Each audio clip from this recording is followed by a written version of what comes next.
أبي القاسم محمد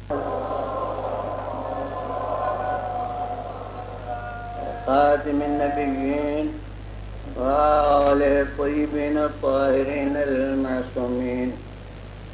أما بعد، فقد قال الله سبحانه في كتابه المبين وهو أصدق الصادقين: إن الله اصطفى آدم ونوحا وآل إبراهيم وآل عمران على العالمين.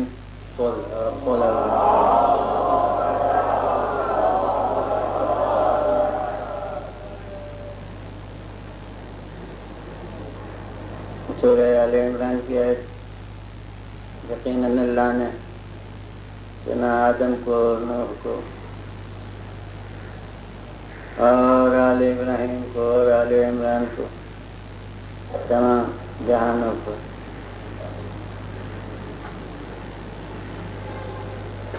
چنا کیا مطلب؟ یعنی اپنے نگاہ وجوبی سے عالم امکان کا جائزہ لیا اور یہ دیکھا کہ ان میں کون وہ ہیں جن کے کردار میں گناہوں کی آلودگی ہے،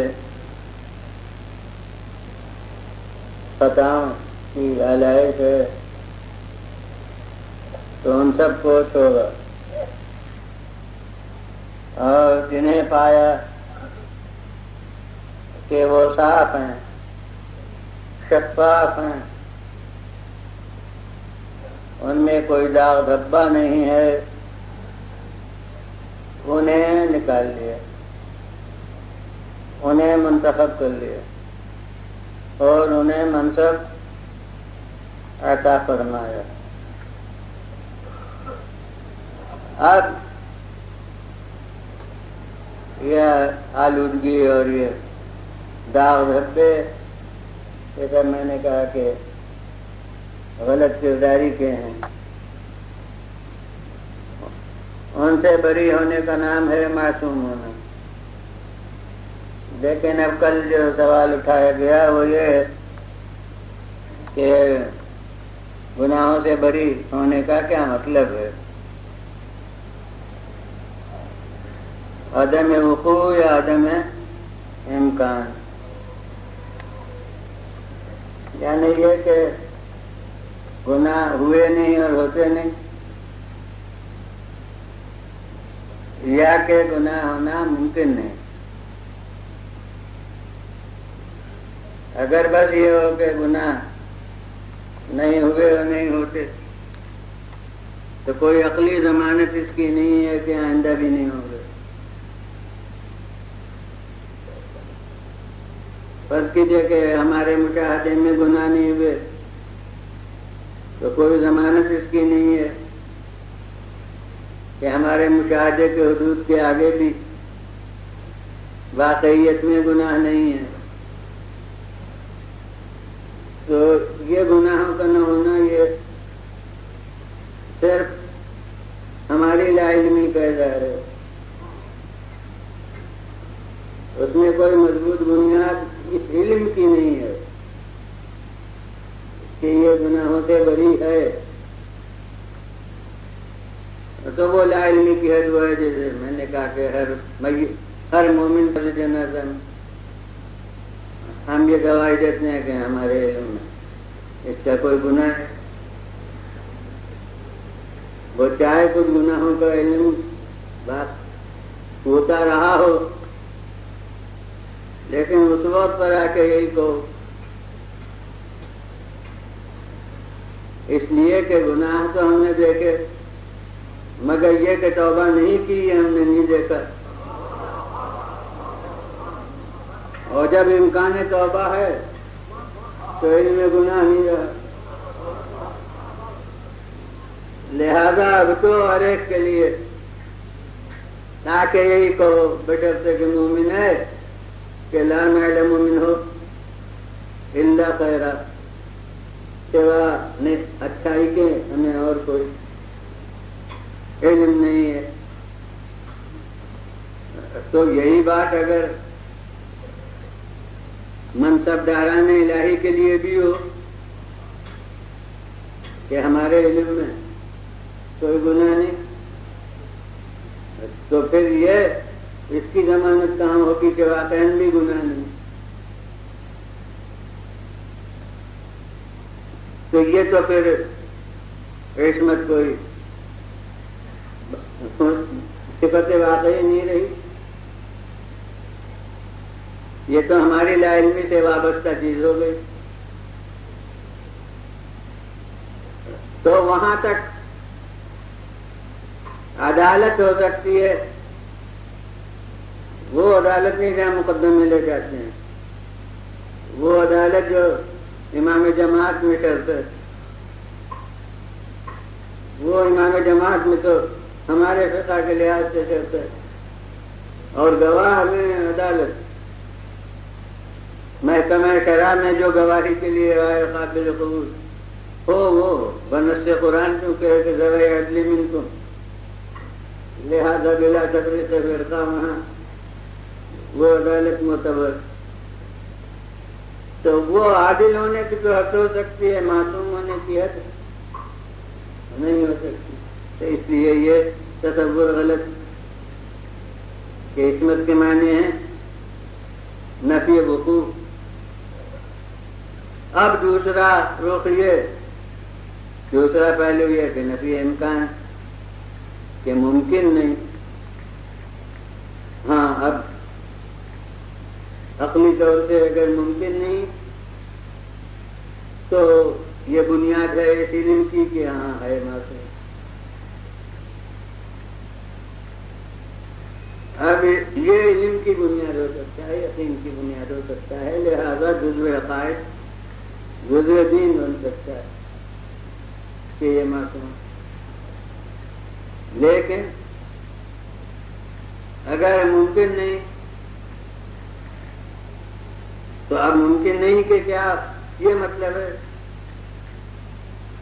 کہ اختیار نہیں.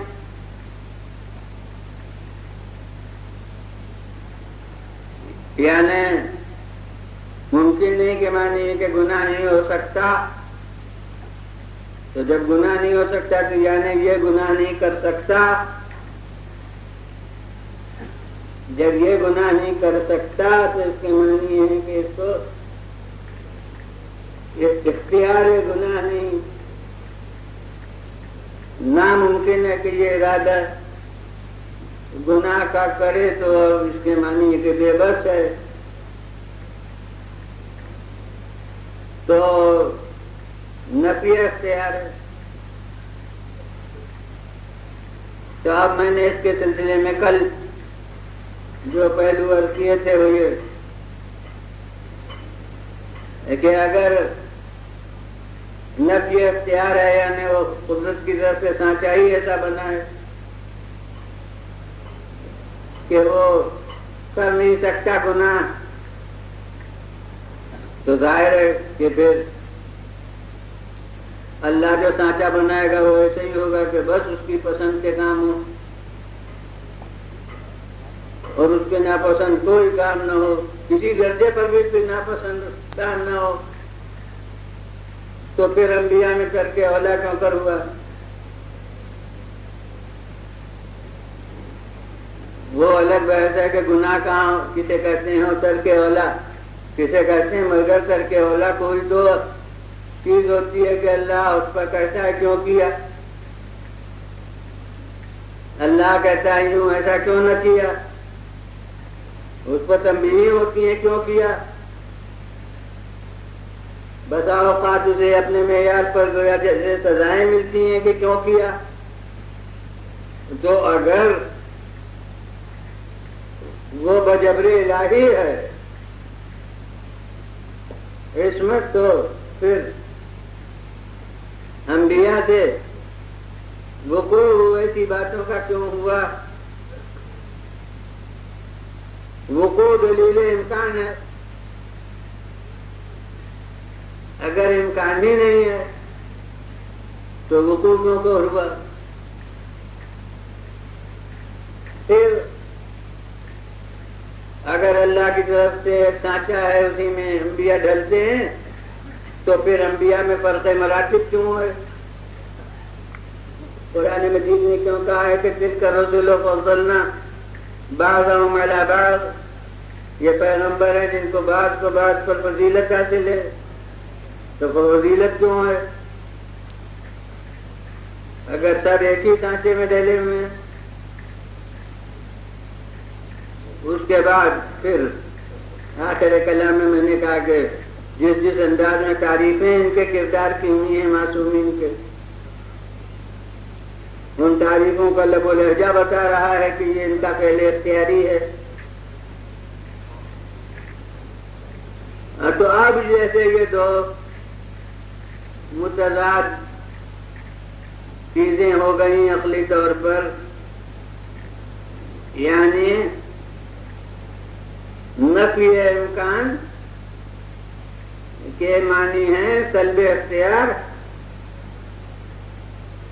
اور چونکہ ان دلائل سے جو ہم نے پیش کیے اب ثبوت اختیار ظاہر ہوا، تو اس کے معنی ہے کہ نفی امکان غلط، اور نفی امکان اگر غلط تو پھر وہی نفی وقوعیت رہ گئی جسے ہم غلط ٹھہرا چکے کہ پھر عصمت کوئی یقینی بات نہ رہی۔ تو اب یہ ذہنی طور سے ایک معمہ جیسے ہو گیا کہ یہ رخ بھی غلط معلوم ہوتا ہے، وہ رخ بھی غلط معلوم ہوتا ہے، وہ رخ بھی غلط معلوم ہوتا ہے۔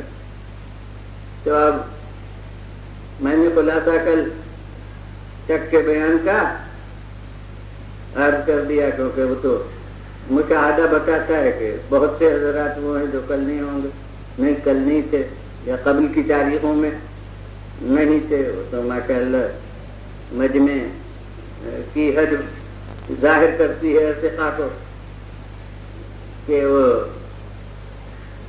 جتنے فاضل ہیں اتنے قبل کے باقی دار ہیں۔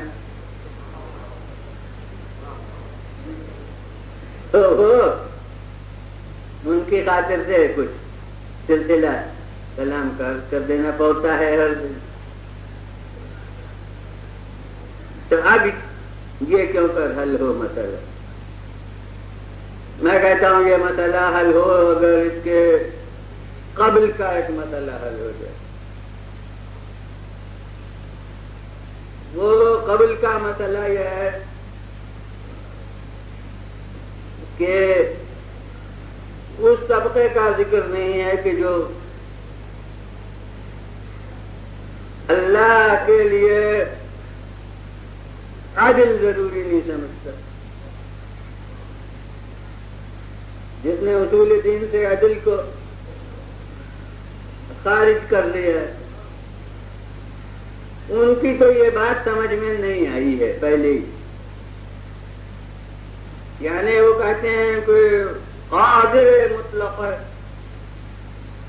تو جب قادر مطلق ہے تو پھر جو چاہے کرے، یہ کہ وہ عدالتی کرے گا اور ظلم نہیں کرے گا، وہ یہی کہتے ہیں وہاں کہ یہ اس کے معنی ہے سلب قدرت، اس کے معنی یہ ہے کہ وہ قادر مطلق نہیں رہا، وہ ہے قادر مطلق۔ جب قادر مطلق ہے تو اس کے یہاں یہ سوال ہی نہیں کہ یہ ضرورت لازمی طور سے کرتا ہے اور یہ بات لازمی طور سے نہیں کرتا۔ لازمی طور سے کرتا ہے کہ معنی یہ ہے کہ ترک کرنا چاہے تو نہ ترک کرے، ترک نہیں کر سکتا تو قدرت ختم ہو گئی۔ لازمی طور سے نہیں کرتا اس کے معنی ہے کہ فعل کرنا بھی چاہے تو نہیں کر سکتا۔ اس لیے میں نے صراحت دیکھی ہے ان حضرات میں کہ اکابر میں کے کلام میں کہ انہوں نے کہا کہ اللہ قادر مطلق ہے، چاہے تو عمر بھر جس نے اطاعت کی ہے اس کو دوزخ میں ڈال دے،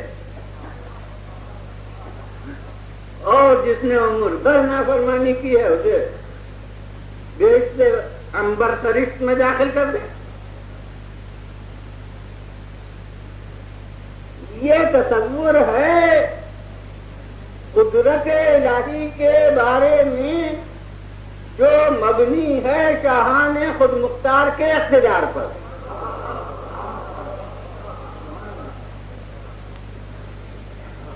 ایک ان کے اقتدار کے گویا کہ یہ معنی ہے کہ ادھا دھند جو چاہے کرے، وہاں سوال ہی نہیں کہ کیا کرے گا کیا نہیں کرے گا، تم کو کیا حق، وہ صاحب اقتدار ہے، جو چاہے کرے۔ تو وہ شاہان خود مختار کی جو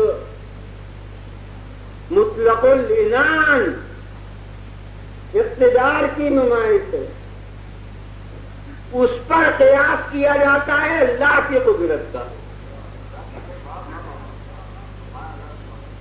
تو جب اللہ ہے قادر مطلق، تو جب قادر مطلق ہے تو اس کے یہاں کی کیا سوال کہ اطاعت کی جزا دے اور معصیت کی سزا دے؟ بھی نہیں ہو سکتا ہے کہ اطاعت کی سزا دے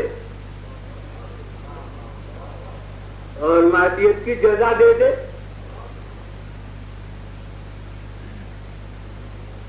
اس کے یہاں سوال اصول کا کوئی نہیں، بس اصول اس کا ارادہ ہے، جو وہ چاہے وہ کر دے۔ قرآن تو بے زبان ہے، اس سے ہر ایک اپنی غلط بات کے لیے سند پیش کر دیتا ہے۔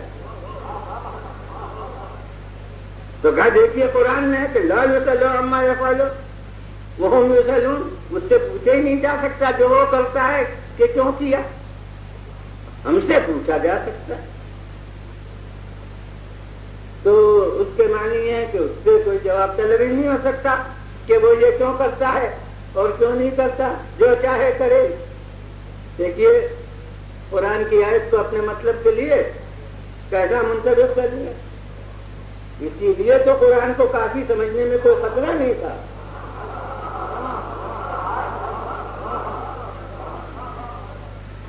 کیونکہ وہ تو جدھر ہم موڑے ادھر میں جائے گا، لیکن ناطق رہنما افراد سے خطرہ تھا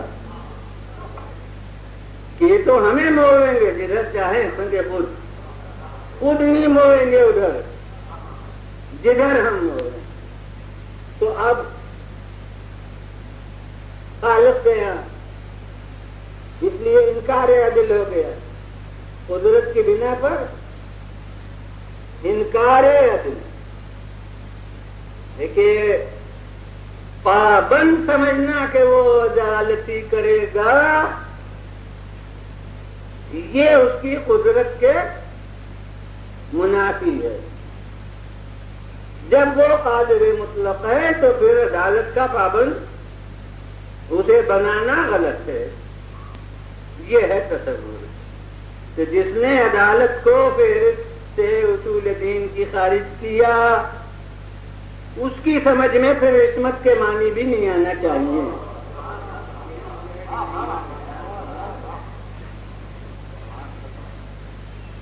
جیسے وہاں ہے کہ جب وہ قادر مطلق ہے تو جو چاہے کرے،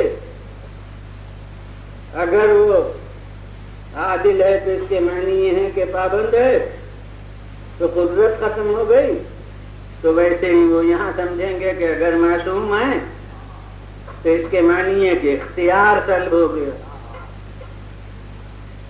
تو یہ دونوں تصور ایک سطح میں سے پانی حاصل کرتے ہیں۔ اگر عصمت کا مفہوم سمجھ میں نہیں آیا تو لازماً پھر عدالت کا سمجھ میں نہ آنا چاہیے، اور عدالت کا اگر مفہوم سمجھ میں نہیں آیا تو لازماً عصمت کا مفہوم سمجھ میں نہیں آنا چاہیے۔ پھر واقعی نفی امکان کو اختیار کے خلاف سمجھنا چاہیے۔ لیکن اب ہم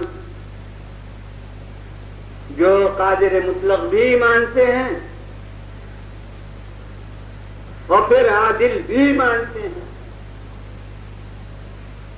اور ایسے تو مسجد اہل عبا کے 5 دن کے بیانات میں جو 1 سال کے تھے، جس میں اصول دین پر بیان تھا، 5 مجلسیں 5 اصول دین پر تھیں، ایک پوری توحید پر، ایک عدل پر، ایک نبوت، ایک امامت، قیامت پر. تو اس میں عدل کے موضوع میں پوری مجلس پہنچ چکا ہوں. تو عدل کو ہم اتنا مانتے ہیں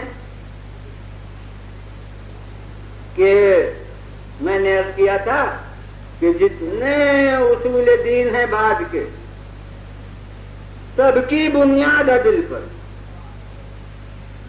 یعنی اگر عدل کے قائل نہ ہوں تو نبوت کی بھی کوئی عقلی بنیاد نہیں، اور قیامت کی بھی کوئی عقلی بنیاد نہیں.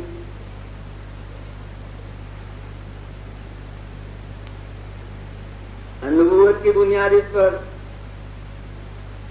کہ رہنمائی خلق ضروری ہے.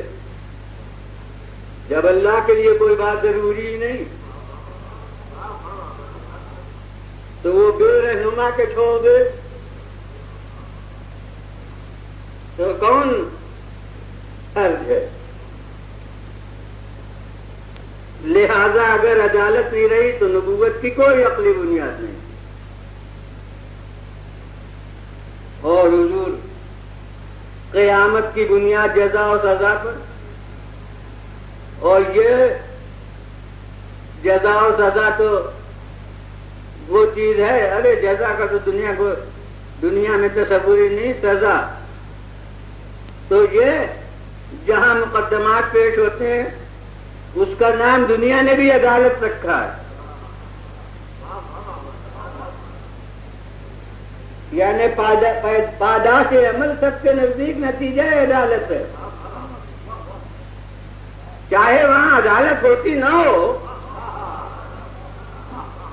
مگر نام بہرحال اس کا عدالت ہی ہے. کام جج کا ہے انصافی کرنا، چاہے کرے نہ.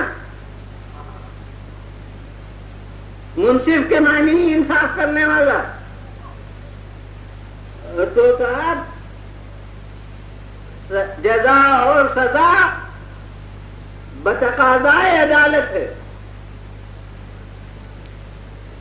جسے خالق نے ضمیر انسانی کو متوجہ کرتے ہوئے اس کی ضرورت کا اظہار کیا ہے کہ افنجعل المسلمین کالمجرمین، کیا جو ہمتن اطاعت کرنے والے ہیں ان کو ہم برابر کر لیں ان کے جو مجرم ہیں.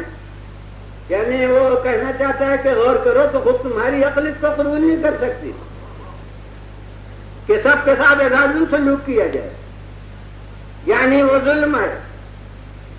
مقتضائے عدالت یہ ہے کہ مسلم اور مجرم میں فرق ہو، اطاعت گزار اور نافرمان میں فرق ہو. جو اطاعت گزار ہو اس کو جزا ملے اور جو نافرمان ہو اسے سزا ملے. اور اسے کہیں کسی موضوع میں عرض کر چکا ہوں گا، ممکن ہے وہیں اہل ابا کی مجلس میں عرض کیا ہو کہ یہ دنیا کی حکومتیں جو ہمارے آپس کے سمجھوتے سے حکومت کرتی ہیں،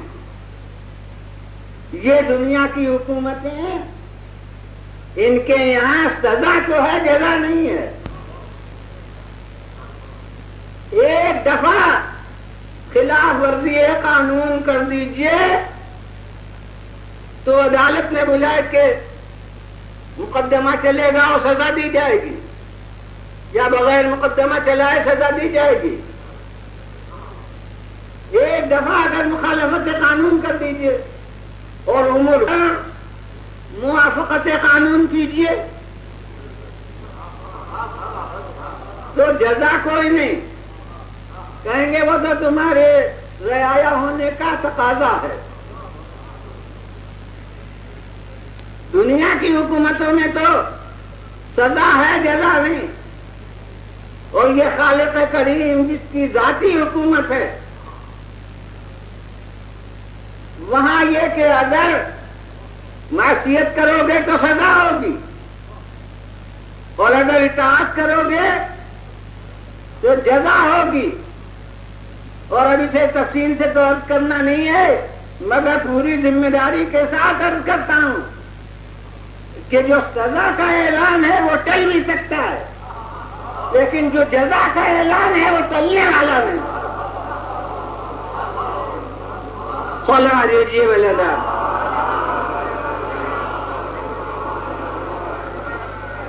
پھر بولے نا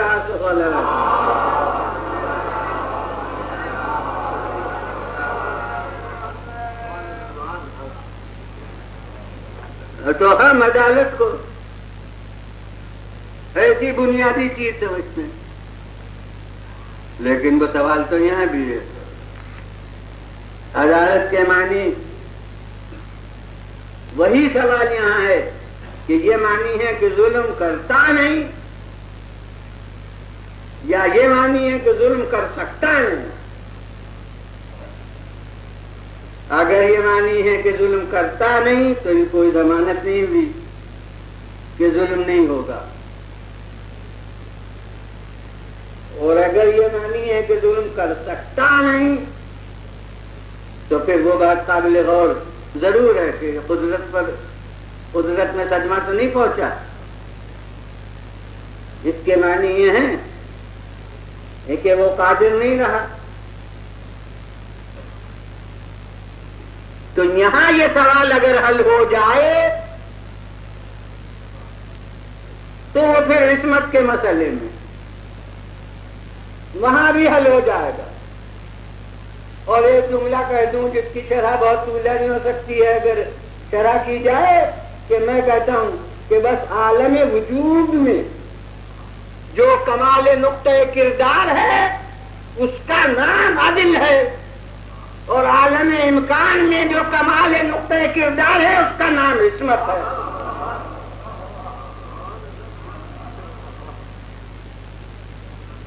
اگر وہ کمال وجودی جس کا نام عدل ہے وہ منافی قدرت نہیں ہے تو یہ کمال امکانی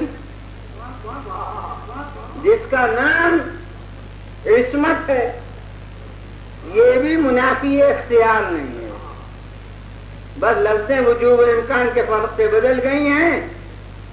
وہاں عدل ہے، یہاں عصمت ہے، وہاں قدرت ہے، یہاں اختیار ہے، یہ ہر ایک دوسرے کے متوازی ہے۔ تو اگر یہ سمجھ میں آ گیا کہ عدالت منافی قدرت نہیں، تو پھر یہ سمجھ میں آ جائے گا کہ عصمت منافی اختیار نہیں۔ تو اب اسی پر پہلے پورا ذہن صرف کرنا چاہیے کہ آخر عدالت منافی قدرت کیوں کر نہیں ہے۔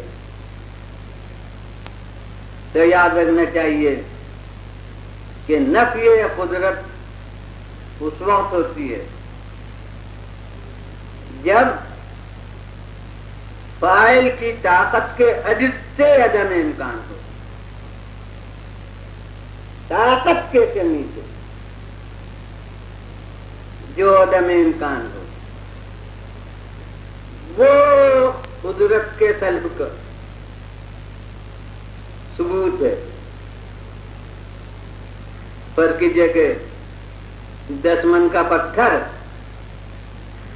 میں نہیں اٹھا سکتا،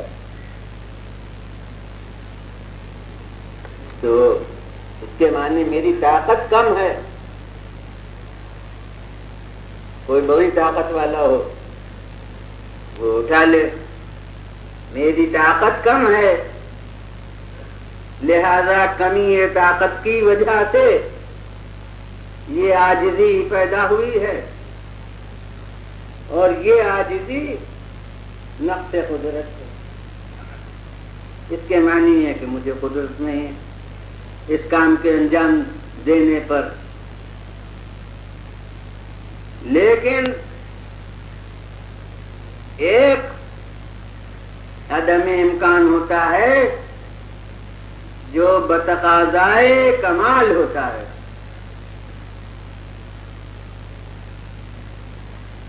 یعنی اس لیے وہ ناممکن ہے کہ اس کی کمال ذات کے خلاف ہے.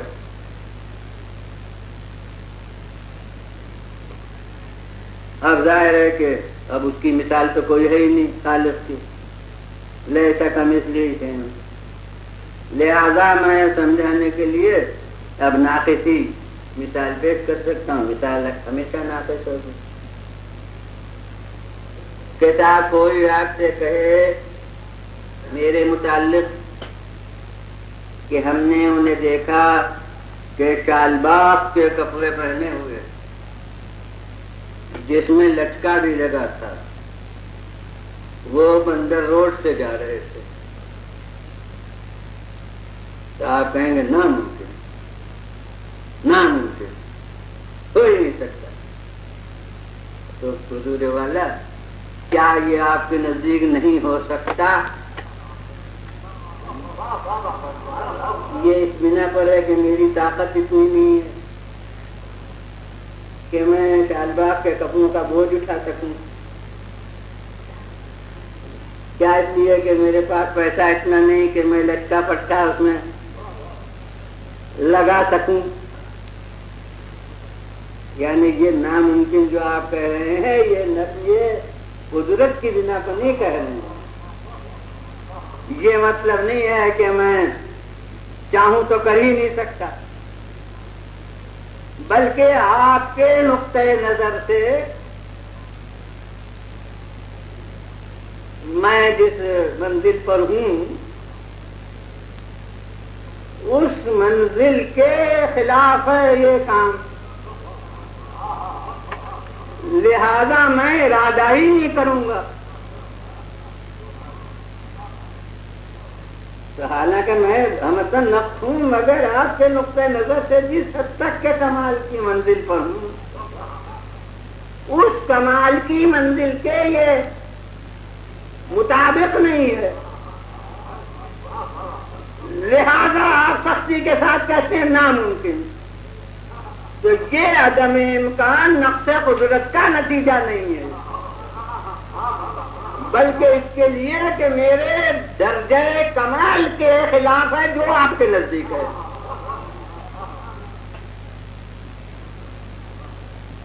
بس یوں ہی. اب اس کو کمال کے نقطے پر لے جائیے تو بات سمجھ میں آ جائے گی. ہم کہتے ہیں اللہ ظلم نہیں کر سکتا. ناممکن ہے کہ اللہ اطاعت گزار کو سزا دے اور نافرمان کو جزا دے. تو نہیں ہو سکتا کہ کیا معنی ہے؟ اس کے معنی بے بسی کے نہیں ہیں،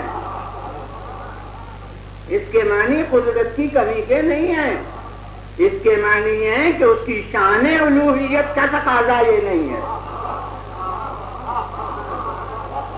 اس کے معنی ہے کہ اس کا جلال و کمال معنی ہے اس بات سے. تو معلوم ہوا کہ عدم امکان جو نقص قدرت سے ہوتا ہے وہ ہے جو طاقت فاعل کی کمی سے ہو، وہ نقص ہے. اور وہ عدم امکان جو بتقاضائے شان ہے، جو بتقاضائے کمال ذات ہے، وہ خلاف قدرت نہیں ہے، وہ قدرت سے نہیں ٹکراتا ہے. اور حقیقت میں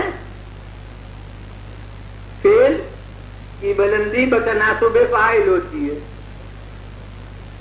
فاعل نیچا ہے تو فعل بھی اس کے پاس سطح کے ہوں گے،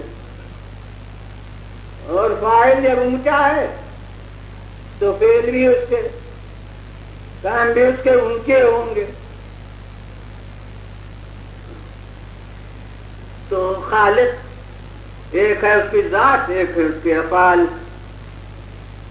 یہ بہت بڑا موضوع ہے عدل کا، جسے مختصر الفاظ میں سو پیش کرنا. ایک ذات ہے، ایک افعال ہے. یہ جو اصول دین میں ہم توحید عدل کہتے ہیں، یہ ہے در حقیقت سرخیاں ہیں بڑے بڑے مضامین کی. توحید بلکہ کہ اللہ ایک ہے، جی نہیں، اس میں دیکھیے کہ جتنے صفات ثبوتیاں ہیں سب توحیدی کے ذیل میں. صرف توحید کے ایک ہے یہ تھوڑی، ایک معنی اور پھر جسم معنی تو ہو گئی توحید. ایک معنی اور آنکھوں سے دیکھنے کے لائق معنی تو ہو گئی توحید. ارے تھا قانونی توحید چاہے ہو جائے جس پر دنیا کے احکام مرتب ہیں، لیکن جو حقیقت توحید ہے وہ تو نہیں ہوگی. تو توحید کے معنی ہے اللہ کس، اس کے شایع نشان الوہیت کیا چیزیں ہیں اس کا ثبوت، اور خلاف الوہیت کیا چیزیں ہیں ان سب کی نفی. اسی سے صفات ثبوتیہ و سلبیہ ہوتے ہیں. تو وہ سب توحید کے مضمون میں ہیں. تو توحید ایک سرخی ہے جس کے تحت میں یہ سب داخل ہے. اسی طرح عدالت یہ ایک سرخی ہے، فقط یہ تھوڑی انصاف کرتا ہے، یہ تھوڑی ہے مختصر عدالت. اس میں یہ بھی ہے کہ فعل عبث نہیں کرتا، اس میں یہ بھی ہے کہ ظلم نہیں کرتا، اس میں یہ بھی ہے کہ جو ضروری کام ہو اسے چھوڑتا نہیں، اس میں یہ بھی ہے کہ جو غلط کام ہو وہ کرتا نہیں. یہ سب چیزیں جو ہیں وہ داخل ہیں عدل میں. تو در حقیقت اللہ کے کمال کے دو رخ ہیں، ایک کمال ذات، ایک کمال افعال. وہ کیسا ہے یہ توحید، اس کے کام کیسے ہیں وہ ہے عدل. کمال ذات کا نام ہے توحید، کمال افعال کا نام ہے عدل. تو خلاف عدل وہ کام ہیں جو اس کی شان الوہیت کے خلاف. اور اسی لیے توحید کے بعد عدل ہے کہ پہلے ذات کو سمجھ لو کہ کیسی ہے، پھر طے کرو کہ اس کے افعال کیسے ہونا چاہیے عقلی طور پر. تو اب جب یہ آپ یہاں سمجھ لیے کہ عدل کے معنی سلب قدرت کے نہیں ہیں، عدل کے معنی یہ نہیں ہے کہ وہ بے بس ہے، عدل کے معنی یہ ہے کہ اس کی شان الوہیت مانے ہے. شان الوہیت کی بنا پر یہ نہیں ہو سکتا. تو جیسے قدرت میں جو ذات کے کمال کے خلاف ہیں وہ چیزیں ناممکن ہیں. اب یہ لوگ مغالطے کے طور پر بعض وقت جو خدا کے منکر ہیں وہ اس قسم کے سوالات پیش کرتے ہیں کہ آپ کہتے ہیں خدا قادر مطلق ہے تو اپنا شریک پیدا کر سکتا ہے یا نہیں، اپنا ایسا دوسرا پیدا کر سکتا ہے یا نہیں. تو یہ سکنا بے شک جواب یہ ہے کہ یہ بات ہو نہیں سکتی. مگر یہ ہو نہ سکنا قدرت کی کمی کا نتیجہ نہیں ہے، بلکہ اس شے کا نقص ہے کہ وہ ہو ہی نہیں سکتی. فاعل کی قدرت کی کمی نہیں ہے، وہ شے بجائے خود غیر ممکن ہے، اس لیے نہیں ہو سکتی. تو اگر اس منزل میں آپ اسے سمجھ لیے تو جس طرح کے وہ اپنا شریک نہیں پیدا کر سکتا کیونکہ کمال ذات کے خلاف ہے، اسی طرح ظلم نہیں کر سکتا کیسے کمال افعال کے خلاف ہے. جو قدرت کے معنی اتنے وسیع سمجھتا ہو کہ ظلم کر سکتا ہے اسے پھر شریک الہی کو بھی ممکن سمجھنا چاہیے، اور اگر شریک الہی کا ممکن نہ ہونا اس کی قدرت کے خلاف نہیں ہے تو پھر ظلم نہ کر سکنا بھی اس کی قدرت کے خلاف نہیں ہے۔ تو اگر یہاں اس منزل کو طے کر لیا آپ نے تو اب وہاں کچھ مشکل نہیں۔ جیسے خدا ظلم کر سکتا ہے مگر نہیں کر سکتا، ناممکن ہے کہ کرے، ویسے ہی انبیاء و مرسلین گناہ کر سکتے ہیں مگر چونکہ اللہ کی طرف کے نبی ہیں لہذا ناممکن ہے کہ کرے۔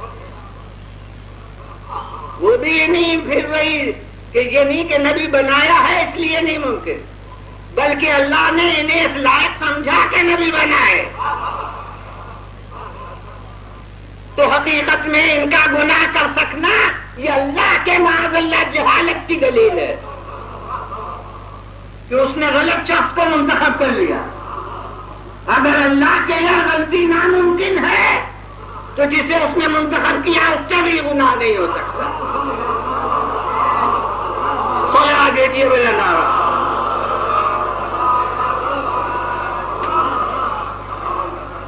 پھر بولے آواز سے سویا۔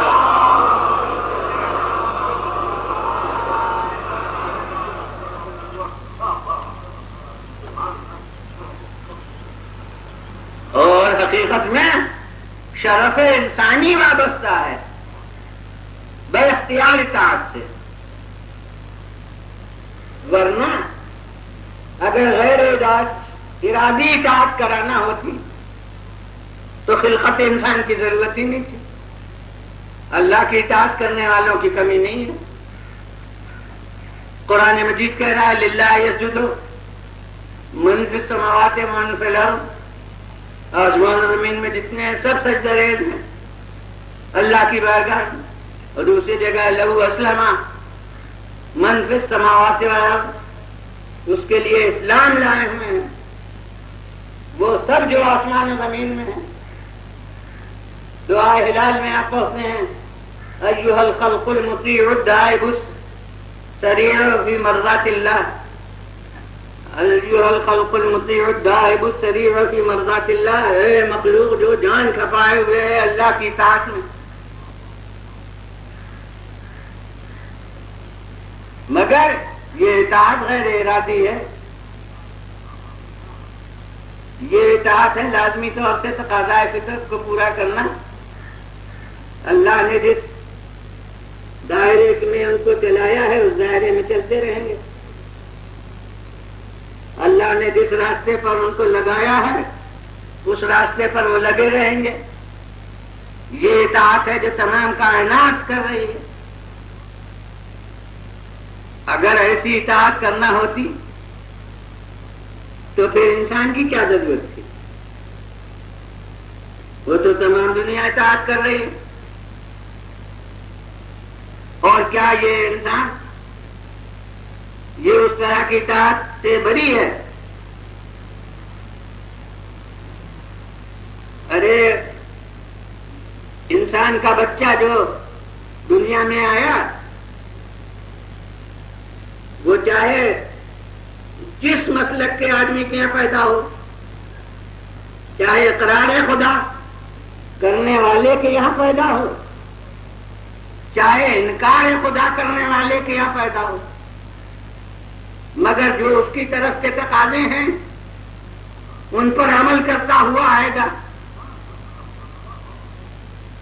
جو بچہ بھی پیدا ہوا ہے وہ روتا ہوا آئے گا، بلکہ یہ رونا ہی دلیل زندگی ہوگا، یعنی آزمائش حیات کی اسی سے ہوگی کہ رویا یا نہیں، چاہے بڑھ کے ایسا ہو جائے کہ رونے کو بدعت کہنے لگے۔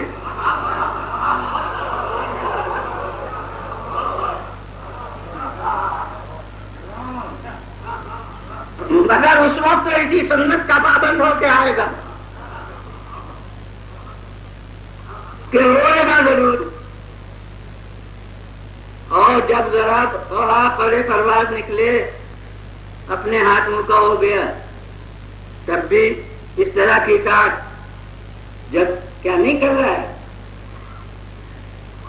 یہاں تک کہ جب ہو گیا تعلیم حاصل کر لی, جب اللہ کا نام ذکر آئے تو کہنے لگا میری تو سمجھ میں نہیں آتا.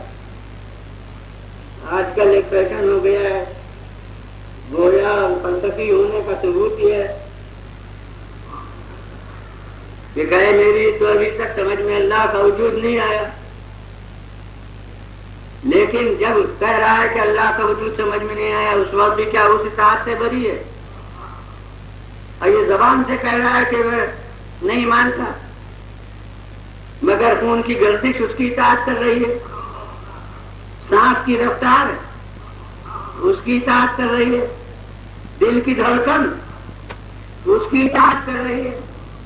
جب اس کی تمبے کہ میں نہیں مانتا, ارے بھائی یہ میں نہیں مانتا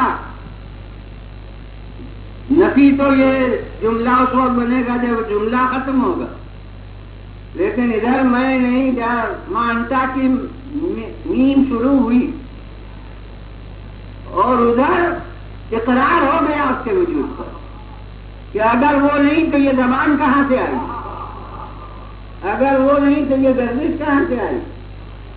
تو یہ تو انسان کی ابلا فریبی یا خود فریبی ہے کہ وہ انکار کر رہا ہے اس کے لیے ہوئے اختیار سے. پیر اس نے اس کے قبضے میں دے دیے ہیں کچھ عرصے تک, تو یہ چاہے صحیح راستے پر چلے چاہے غلط راستے پر چلے, لیکن وہ ان پیروں کو اگر عاجز بنا دے تو یہ ایک قدم تو طے کر لے. اس نے ہاتھ اس کے قبضے میں دے رکھے ہیں کچھ عرصے تک, تو چاہے گرتے ہوئے کو ہاتھ سے سنبھالے اور چاہے بے خطا یتیم کو تماچا مار دے, پسند کے کام کرے یا ناپسند, یہ ہاتھ اس کے قبضے میں, لیکن وہ اس ہاتھ کو بے حص بنا دے تو پھر ہاتھ کو حرکت تو دے لے.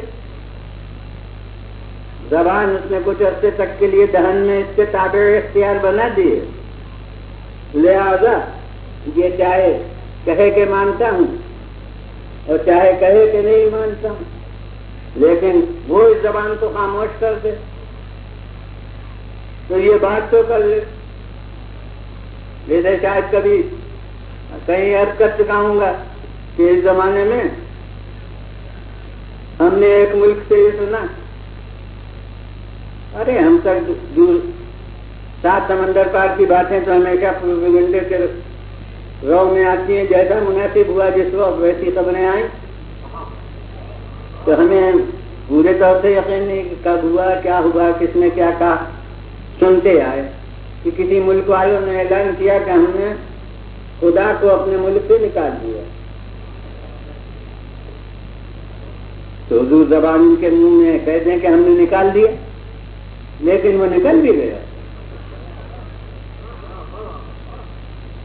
اور ابھی میں نے کہا نوجوان معاف کریں, اور آج کل نوجوان اور پیر کے فرق نہیں, جو ذہنیت کا ہو جائے وہ لاکھ کہے میں سلطنت الہی کا باغی ہوں. تو بغاوت آج کل فیشن ہے, ماں باپ سے بغاوت, خاندانی روایات سے بغاوت, اور سب سے اعلیٰ قسم اللہ سے بغاوت. سب بغاوت کا دور ہے. میں نہیں مانتا, میں باغی سلطنت الہی ہوں, مگر میں کہتا ہوں کہ میں تو جب جانوں کہ آپ خداوندی سلطنت کے باغی ہیں کہ جب وہ بھیجے تو آئیے نہیں, جب وہ بلائے تو جائیے نہیں.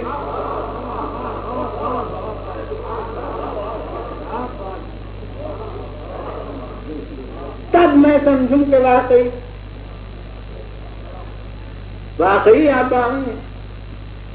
مگر میں تو دیکھتا ہوں کہ جب اس نے بھیجا تب آیا, اور جب وہ بلائے گا تب چلے جائیں گے. اور ماشاءاللہ صاحبان فہم میں کہتا ہوں جب آئے تھے تو کم سے کم روئے تو تھے، اور جب جائیں گے تب تو سانس تک نہیں لیں گے۔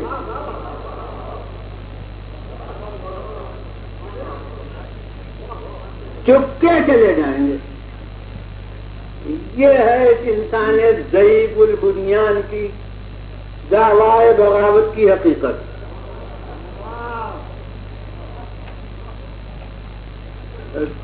تو اب کوئی کہے کہ پھر جب بہرحال ہمیں کہا تو کر ہی رہے ہیں تو انبیاء کیوں بھیجے گئے؟ ہم سے کیوں کہا جا رہا ہے کہ اطاعت کرو؟ ہم سے کیوں کہا جا رہا ہے کہ اسلام قبول کرو؟ تو بس ایک جملے میں اس کا جواب میں ہی دیتا ہوں کہ حضور اس سب کے معنی ہے کہ جو کام تمہیں مجبوراً کرنا ہی ہے اسے اپنے دائرے اختیار میں بھی کر لو تاکہ تمہاری شرافت کا ثبوت ہو۔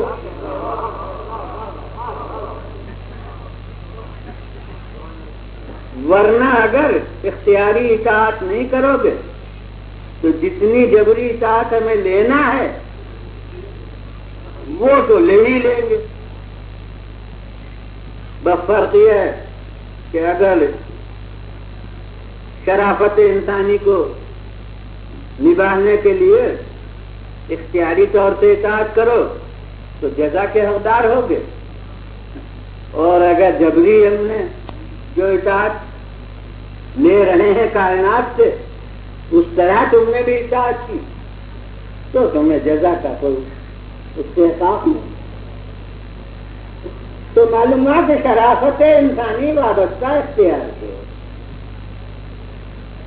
یعنی اختیاری طور پر اطاعت کرو وہ در حقیقت شرافت انسانی کا صحیح تقاضا ہے، ورنہ پھر وہ اطاعت وہی ہے جو پتھر اطاعت کر رہے ہیں، وہ اطاعت پھر وہی ہے جو درخت اطاعت کر رہے ہیں، وہ اطاعت پھر وہی ہے جو جانور اطاعت کر رہے ہیں۔ انسانی اطاعت یہ ہے کہ اختیاری طور پر اللہ کی اطاعت کرے، اختیاری طور پر اللہ کی فرما برداری کرے۔ تو حضور ایک انسان کے بلندی کردار کا انحصار اختیار پر ہے تو انبیاء کی عصمت کو میں غیر اختیاری سمجھ لوں، ائمہ کی عصمت کو میں غیر اختیاری سمجھ لوں؟ ہمارے کردار کی بلندی ختم ہو جائے اگر غیر اختیاری ہو تو ان کے کردار کی رفعت وہ کیا برقرار رہے گی اگر ہم غیر اختیاری مان لیں، اگر ہم غیر ارادی مان لیں؟ ورنہ بے گناہ ہونا کیا بات ہے؟ یہ دیوار بھی بے گناہ ہے، اس سے گناہ ہو سکتا ہے؟ درخت بھی بے گناہ ہے، کیا ان سے گناہ ہو سکتا ہے؟ مگر ان بے گناہیوں کی کیوں قیمت نہیں ہے؟ اسی لیے کہ تفصیلی طور پر ہے، اسی لیے کہ جبری طور پر ہے، قوت گناہ ہی نہیں ہے، جسمانی سے وہ گناہ ہے۔ تو اگر معاذ اللہ، میں تو بغیر معاذ اللہ بھی نہیں کہوں گا کہ انبیاء و مرسلین بھی اس طرح کے ہوئے کہ مشین کی طرح سے وہ سانچے میں اطاعت کے ڈھلے ہوئے ہیں کہ غیر ارادی طور پر بس اطاعت الہی کر رہے ہیں، غیر ارادی طور پر معصیتوں کو ترک کر رہے ہیں، تو پھر ان کی بلندی کردار کہاں قائم رہ سکتی ہے؟ مگر یہی ہے کہ یہ نفی امکان جو ہے یہ ان کی بلندی شان کا تقاضا ہے، جیسے اس کا ظلم سے بری ہونا وہ اس کی شان الوہیت کا تقاضا ہے، ویسے ہی ان کا یہ بلندی کردار ان کی شان نبوت کا تقاضا ہے، ان کی شان رسالت کا تقاضا ہے۔ اور وہ تو عام کتھا کے انبیاء و مرسلین ہیں جن کے یہاں میں کہتا ہوں کہ یہ ان کے شان نبوت اور رسالت کا تقاضا ہے، اور جو ان سے بلند ذات ہو وہ جس کردار کی حامل ہوگی تو میں کہوں گا کہ اس کے شان ختم رسالت کا تقاضا ہے۔ اب جو کردار اس کا ہوگا وہ ختم رسالت کے معیار پر ہوگا، وہ چاہے آپ کی دھندلی نگاہوں کو وہ نقص ثابت ہو، مگر اگر اسے خاتم المرسلین مانتے ہیں تو پھر وہ کردار، اب اگر کسی بچے کے لیے سجدے کو طول دے رہا ہے تو نہ سمجھیے کہ یہ رجوع قلب کے خلاف ہو گیا، نہ سمجھیے کہ یہ اس کی شان عظمت رسالت کے خلاف ہو گیا، یہ سمجھیے کہ وہ بچہ ایسا ہے کہ اس کے لیے سجدے کو طول دینا کمال عبادت کا ذریعہ۔ کھولوا دیجیے لگا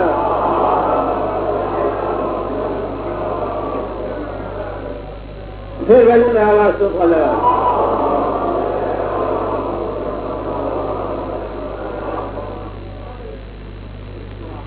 اب اگر کسی کے فضائل زیادہ بیان فرما رہے ہیں تو یہ نہ سمجھیے کہ یہ اپنے چچازاد بھائی کے فضائل بیان کر رہے ہیں، یہ اپنے چچازاد بھائی کے فضائل وہی سمجھے گا جو اس درجے ختم رسالت کو سمانے۔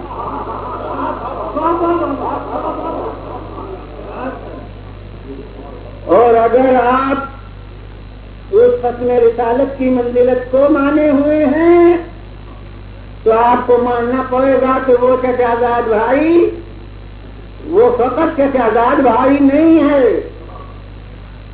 بلکہ جس کے مقاصد کی تبلیغ کے لیے یہ معمول ہوئے ہیں اسی کا مقصد وابستہ ہے اس کے فضائل کے بیان سے،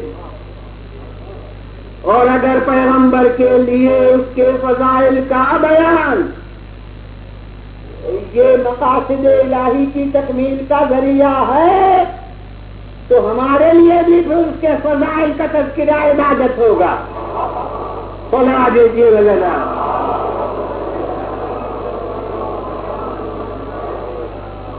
پھر وغیرہ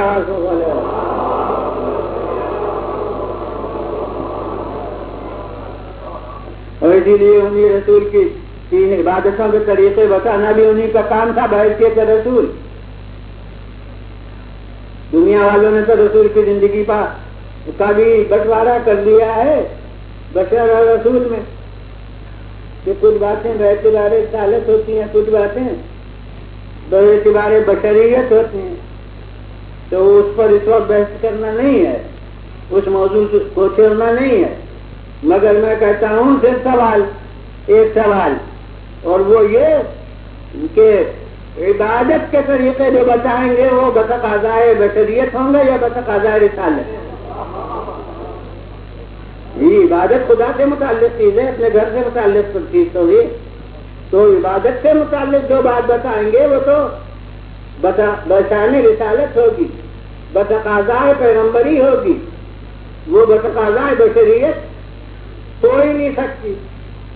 اور اسی طرح دنیا سے متعلق اپنے گھر سے متعلق کچھ کہیں تو وہ آپ بتقاضائے بشریت کہہ لیجئے، لیکن بہشت کے بارے میں کچھ کہیں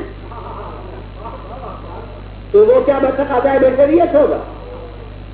بہشت کا تو بتانا ہی ان کا کام بحیثیت رسول ہے، دوزخ کے بارے میں جو کچھ کہیں وہ باعتبار رسول ہے، وہ تو بشیر و نذیر کا جز ہے، بشارت جو ہے وہ جنت سے متعلق ہے اور انذار جو ہے وہ دوزخ سے متعلق ہے، تو جنت کے بارے میں جو کہیں وہ تو ماننا پڑے گا کہ بتقاضائے بشریت نہیں ہے، بتقاضائے رسالت ہی ہے۔ اب میں پہلا جزیت کیا تھا کہ عبادت کے طریقے کچھ بتائیں تو اسے بتقاضائے بشریت نہیں کہہ سکتے، اب اگر کہیں ذکر و علی کی عبادت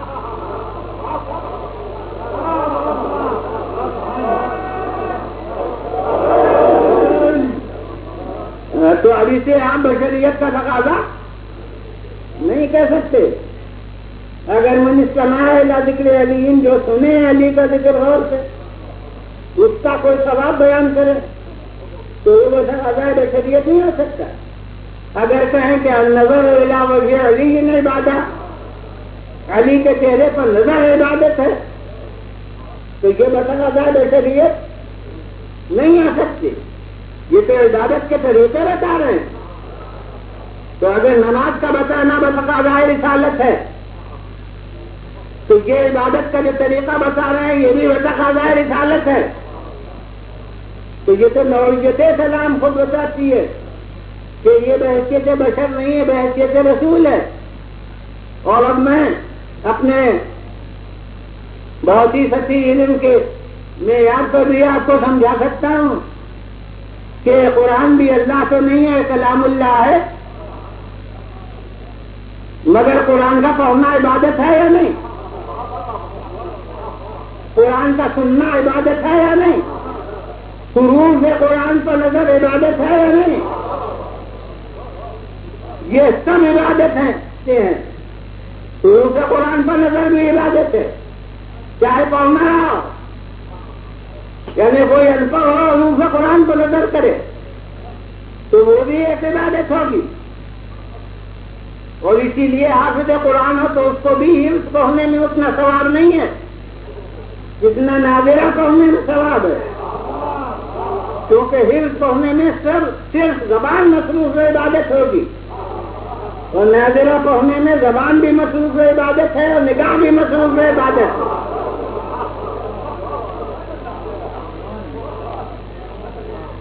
تو یہ سب عبادتیں ہیں.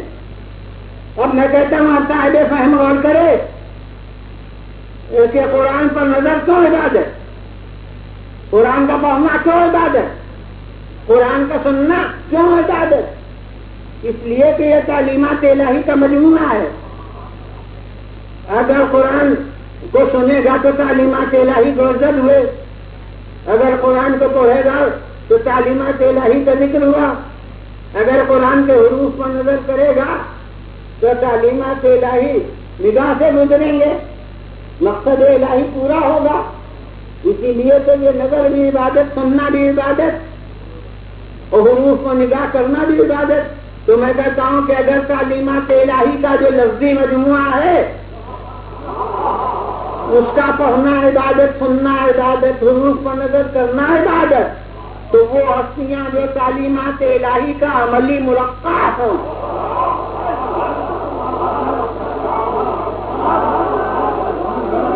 ان کا ذکر بھی عبادت، ذکر کا سننا بھی عبادت، ان کے چہروں پر نظر کرنا بھی عبادت. اور اسے بڑی شخصیت نے اس حدیث کو بیان کیا اپنے عمل کے ثبوت میں. ہر نقطۂ نظر سے بڑی شخصیت اپنی اپنی نوعیت سے جو سمجھے، جس نقطۂ نظر سے بھی بڑی سمجھے، تو حضور والا بڑی شخصیت نظر جمائے ہوئے علی کے چہرے کو دیکھ رہی. اور صاحبزادی نے حیرت سے پوچھا کہ یہ آج آپ بڑے غور سے علی کے چہرے کو دیکھ رہے ہیں. کہا تم نے نہیں سنا کہ رسول نے فرمایا ہے کہ علی کے چہرے پر نظر عبادت.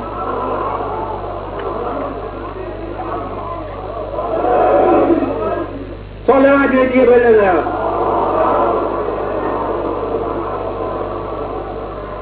پھر بولے آواز سے صلوات.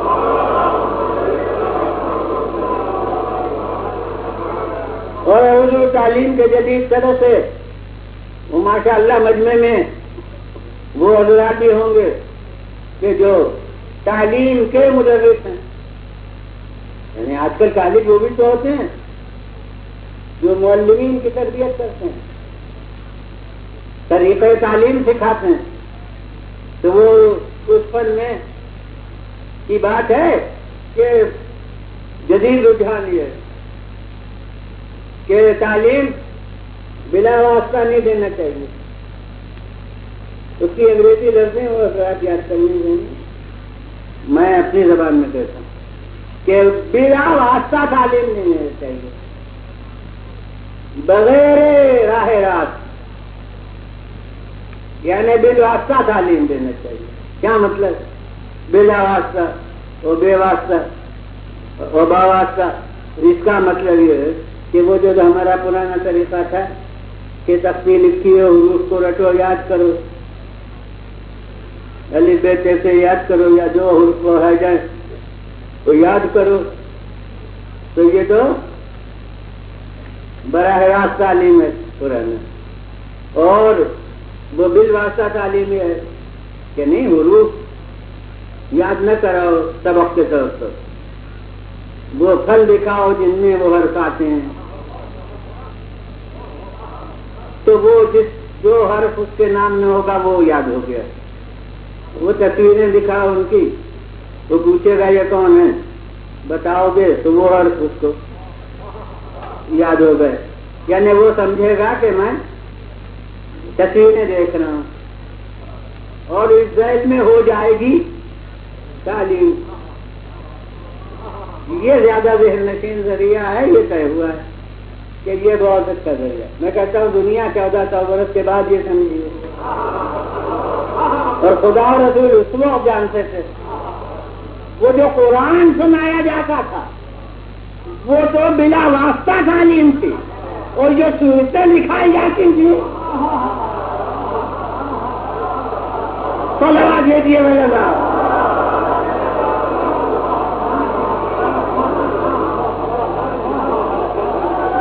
پھر میرے نواز سے پالا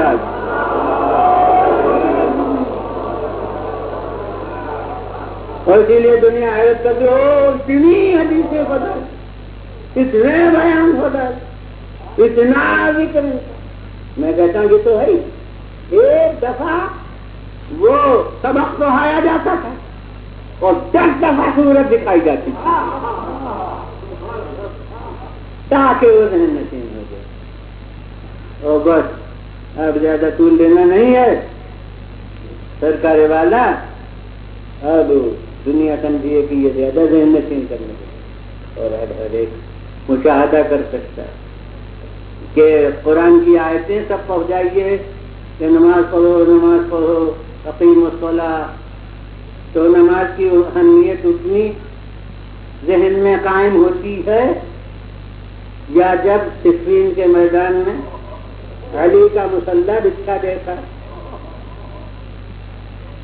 اس حالت میں تیر آ کر گر رہے ہیں اور وہ نماز میں مصروف ہیں. تو اس وقت جو اہمیت نماز کی سمجھ میں آئی, کیا قرآن کی آیتوں سے سمجھ میں آئی تھی.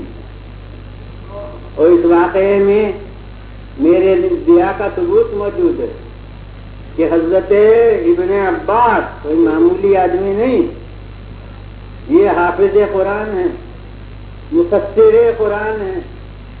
ان کا لقب ہے ترجمان القرآن, حبر الامہ. یہ بلند منزل ہے. اور حضرت علی بن ابی طالب علیہ السلام کے ممتاز شاگرد ہیں. اور میں کہتا ہوں کہ یہ ان کے صلاحیت کی بلندی کی دلیل ہے کہ رات بھر ان سے بسم اللہ کی تفسیر بیان کی ہے.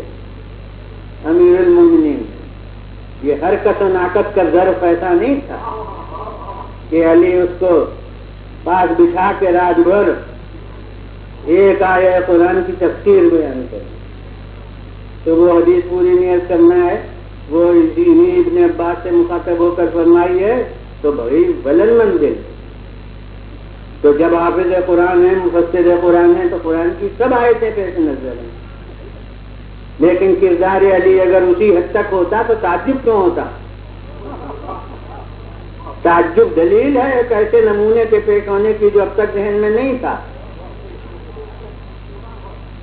تو چونکہ شاگردی نہیں ہے بلکہ چچا زاد بھائی بھی ہیں, عزیز قریب ہیں, تو مسلح مابین صفوف لشکر بچھے دیکھتے ہیں تو جیسے دوستانہ غصہ ہوتا ہے, محبتانہ جیسے بعض وقت اظہار غضب ہوتا ہے, اس انداز میں کہہ رہے ہیں یہ جگہ نماز پڑھنے کی ہے.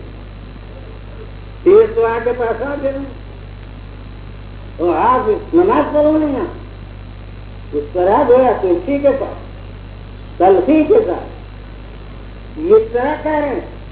اور بس علی کا ایک جواب ہے کہ جو اپنے فلسفہ عمل کو نمودار کے جواب میں فرماتے ہیں کہ ارے تیر آ کے گر رہے ہیں تو اسی نماز کی خاطر تو ہم جہاد کر رہے ہیں. میں کہتا ہوں پورا فلسفہ اپنی جنگوں کا اور بعد میں جو جنگیں اسی سلسلے میں ان سب کو بیان کرتی ہے کہ ہماری مخالفت نہ خاندانی ہے نہ ذاتی ہے. ہماری مخالفت شعائر الہیہ کے احترام سے قیام کی ہے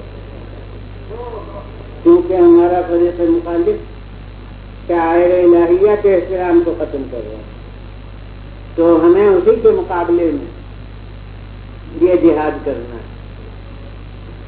تو یہ امیر المومنین علیہ السلام کا عمل جب سامنے آیا تو نماز کی اہمیت جو سمجھ میں آئی وہ کیا قرآن کی آیتوں سے سمجھ میں آئی. اور اب میں عرض کرتا ہوں کہ یہ تو امیر المومنین کا ایک دفعہ کا عمل اور انفرادی اپنی ذات سے تھا جو میدان صفین میں ہوا اور ابن عباس ایسا شخص اس پر اظہار تعجب کر رہا ہے مگر میں تو تربیت آل رسول کا معجزہ سمجھتا ہوں. حالانکہ دنیا نے ان کو کھل کے موقع تربیت کا نہیں دیا کھل کے موقع تعلیمات کے پہنچانے کا نہیں دیا مگر یہ ارتقاء تعلیم آل رسول کا ثبوت ہے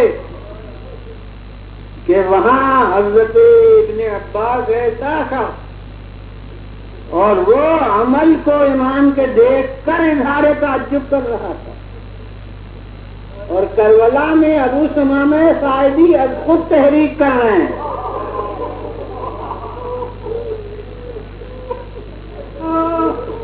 خدا یہ کربلا کے 72 یہ تربیت آل رسول کا عملی ثبوت ہے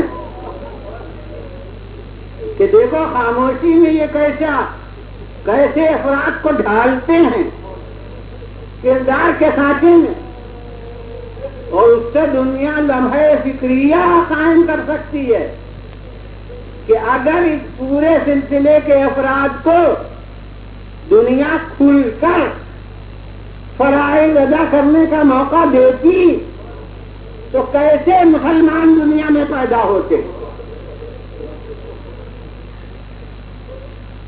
حضور وہاں جناب ابن عباس امام کے عمل کو دیکھ کے اظہار حیرت ہو اور یہاں یہ کوئی ویسے درجے کے صحابی حسین نہیں ہے. خدا کی قسم اگر یہ واقعہ نماز کا نہ ہوتا تو ہمیں ابو ثمامہ کا نام بھی معلوم نہ ہوتا. جناب ابن مظاہر متعارف ہیں جناب مسلم ابن عثدہ کی شخصیت پہلے سے نمایاں ہے مگر یہ تو میں کہتا ہوں تسبیح فاطمہ کے اب تک کے گمشدہ دانے تھے جنہیں میں کربلا نے پہچانوایا کہ ابو ثمامہ ساعدی حاضر ہوتے ہیں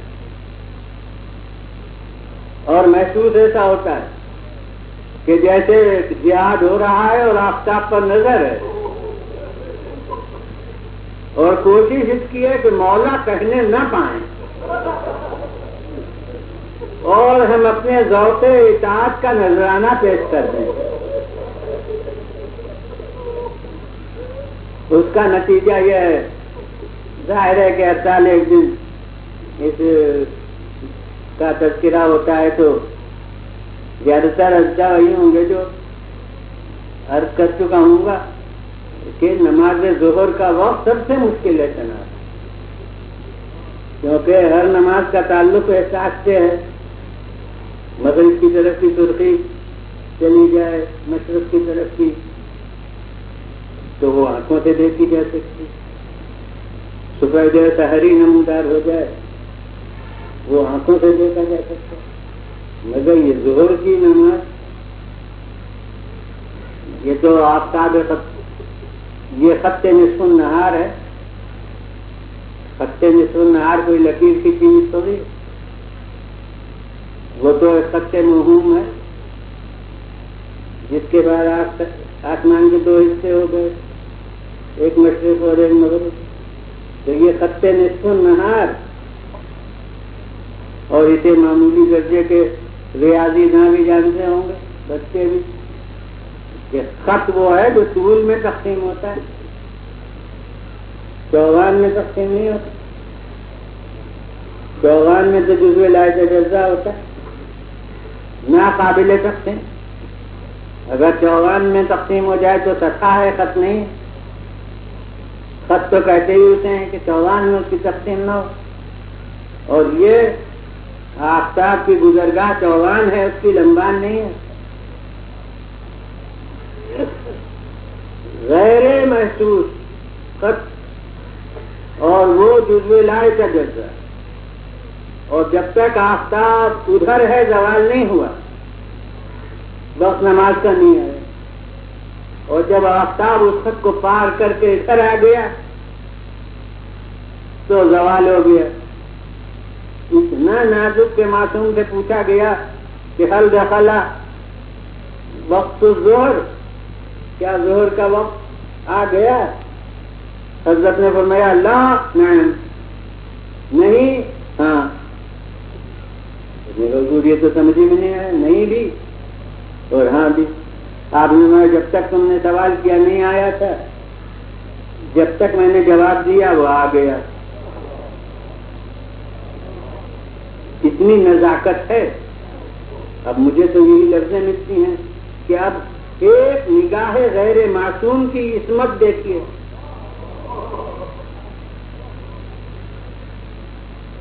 کہ ابو ثمامہ ساعدی عرض کرتے ہیں جو ہی زوال ہوتا ہے کہ مولا وقت ظہر آ گیا اور دشمن بہت قریب آ گئے، تمنا یہ ہے کہ یہ نماز آپ کے ساتھ بجماعت ادا ہو.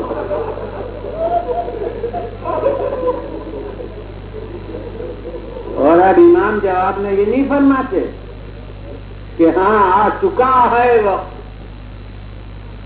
آ چکا ہے وقت ظہر کا، یہ نہیں فرماتے. کیا فرماتے ہیں کہ نام ہاذا اول وقت ہے. ہاں تم نے بالکل صحیح وقت پر کہا، یہ یعنی وہی جس وقت تم نے کہا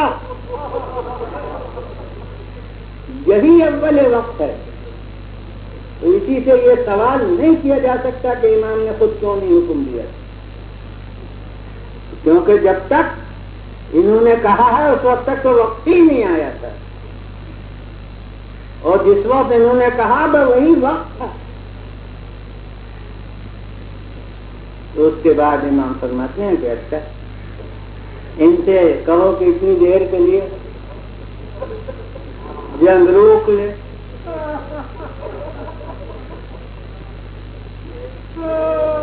میں کہتا ہوں کہ مجھے اتنی حد تک فقہ اسلامی کا علم ہے کہ نماز کے لیے ہر وقت کے واسطے ترتیب بتا دی گئی ہے.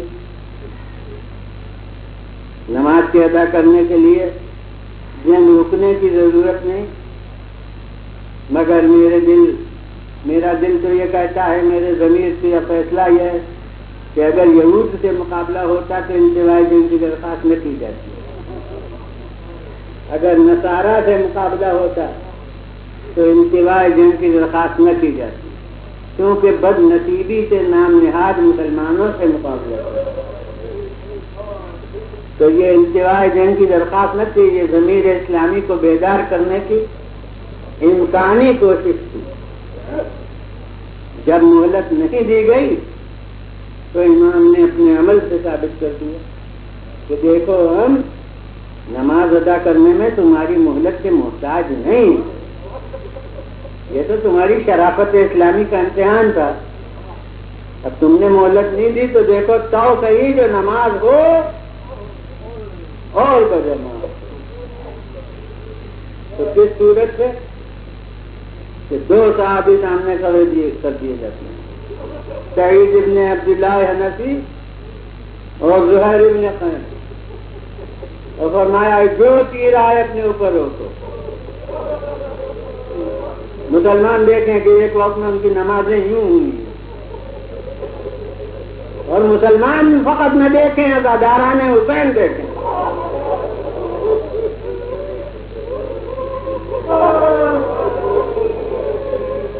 دیکھیے یہ تو پورا کربلا کا جہاد شریعت اسلامی کے قیام کے لیے، لیکن یہ دو قربانیاں ہیں جو بلا شائبہ مجاز نماز کی خاطر ہوئی ہیں۔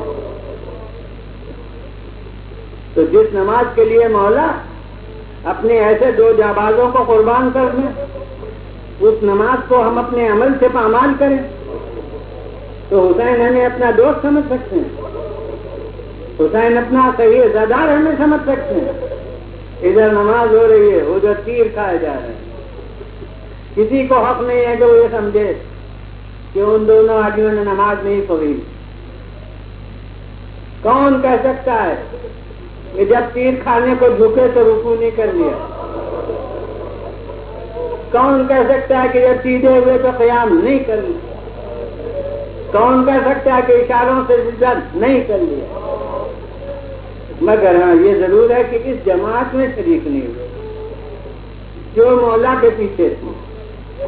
مگر کوئی عالم ہے، کوئی فقیہ ہے، کوئی مجتہد ہے جو یہ فیصلہ کر سکے کہ ان کا عمل افضل جنہوں نے حسین کے پیچھے نماز پڑھی، یا ان کا عمل افضل جنہوں نے مولا کو نماز پڑھوا دی؟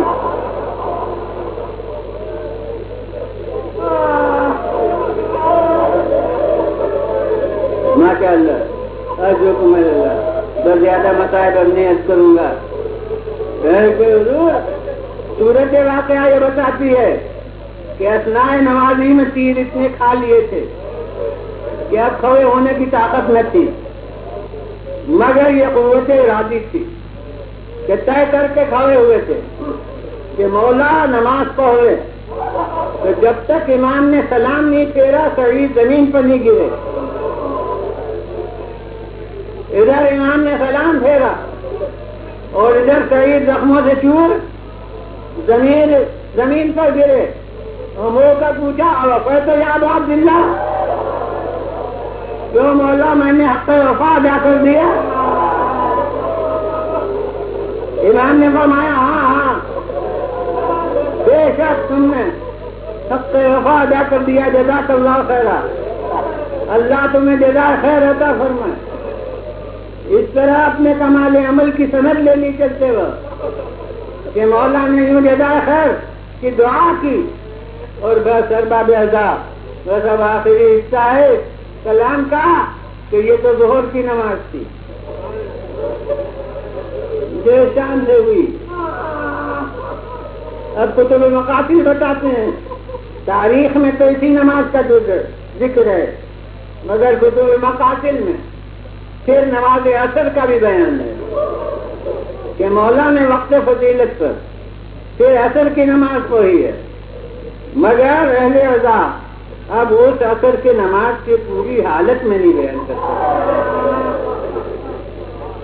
اس لیے کہ میں نے اپنی زبان میں طاقت کبھی نہیں محسوس کی ہے کہ میں سخت مسائل پڑھوں۔ میں اتنا کہوں گا کہ یہ نماز اس وقت ہوئی ہے جب راکب دوش رسول پشت فرش پر نہ تھا۔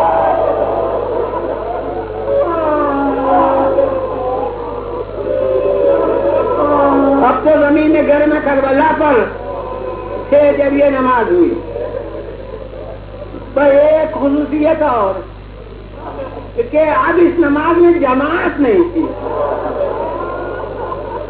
ارے جماعت تو زمین گرم پر سر کٹائے ہوئے تو تھی۔ اب مولا نے یہ نماز پرادا پڑھی ہے، مگر اب نہیں بتا سکتا کہ رکوع کس عالم میں ہوا، قعود کس عالم میں ہوا، سجدہ کس عالم میں ہوا۔ بس سجدے کی خصوصیت اور اسی پر ختم کہ میں کہتا ہوں کہ تاریخ اسلام میں ایک اور نماز یادگار ہے، اور وہ ہمارے مولا علی کی نماز ہے 19 ماہ رمضان کی صبح کی۔